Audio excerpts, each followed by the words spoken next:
तर दररोज 12 ते 13 शेतकरी आत्महत्या करतायत, तेव्हा लाज वाटत नाही आणि आम्ही कापायची भाषा केली तर तुम्हाला झोंबतं, अशा शब्दात बच्चू कडूंनी टीका करणाऱ्यांना उत्तरही दिलंय. मी माझ्या वक्तव्यावर ठाम आहे, असं देखील बच्चू कडू पुढे म्हणाले.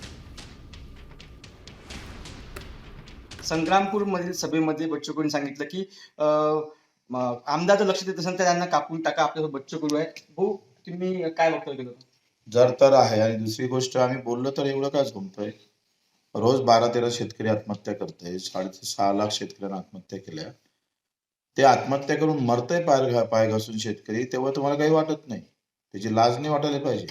आणि आम्ही फक्त बोललोय, कापायची गोष्टही केली. कापलं तर नाहीच म्हणाले. फक्त बोललो तर तुम्हाला एवढं झोंबतंय.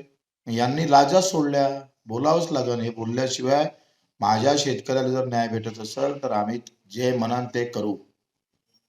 भगतसिंग व्हायची तयारी आहे. तुम्ही तुमच्या वक्तव्यावर ठाम आहे? बिलकुल. अमर सान टीव्ही, अमरावती.